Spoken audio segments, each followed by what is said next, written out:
खबर आपको दें कि इस्लामाबाद हाई कोर्ट ने जस्टिस तारिक महमूद जहांगीरी के खिलाफ सोशल मीडिया मुहिम पर तौहीन अदालत केस में पैमरा और पीटीए को नोटिस जारी कर दिया। सहाफी गरीदा फारूकी, अम्मार सोलंगी और हसन अयूब को भी नोटिस जारी कर दिया। तफसीर जानते हैं, डॉन न्यूज के नुमाइंदे उमर मेहताब बन्नी हमारे साथ मौजूद हैं। उमर बन्नी बताएगा, नोटिस जारी कर दिए गए हैं? जी बिल्कुल, इस्लामाबाद हाई कोर्ट के जस्टिस तारिक महमूद जहांगीरी के खिलाफ सोशल मीडिया मुहिम पर तौहीन अदालत की समाअत चीफ जस्टिस आमिर फारूक की सरबराही में फुल कोर्ट बेंच ने की। जस्टिस तारिक महमूद जहांगीरी के अलावा तमाम इस्लामाबाद हाई कोर्ट के जजेस इस बेंच में शामिल थे। दौरान समाअत चीफ जस्टिस ने अटॉर्नी जनरल से मुकालमा करते हुए रिमार्क्स दिए कि ऐसा नहीं चलेगा, हम इस कैंपेन को बर्दाश्त नहीं करेंगे।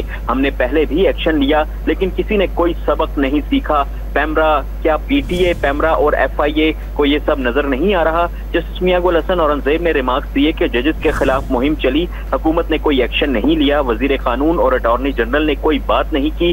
इसका मतलब है कि आप इसकी तौसीक कर रहे हैं। एडिशनल अटॉर्नी जनरल ने मौकफ अपनाया कि अदालत की जानिब से कोई हिदायत नहीं दी गई थी, जिस पर चीफ जस्टिस आमिर फारूक ने कहा कि ऐसी बातें ना करें, हम क्या डायरेक्शन दे, हुकूमत की जिम्मेदारी नहीं है क्या? जजेस अब जवाब देने के लिए रह गए हैं। इस्लामाबाद हाई कोर्ट ने पैमरा और पीटीए को नोटिस जारी कर दिए। सहाफी गरीदा फारूकी, अम्मार सोलंगी और हसन अयूब को भी नोटिस जारी किए गए। केस की समाअत गर्मियों की छुट्टियों के बाद तक मुलतवी कर दी गई। तफसील हमें अपडेट करते उमर मेहताब बन्नी, आपका बहुत शुक्रिया।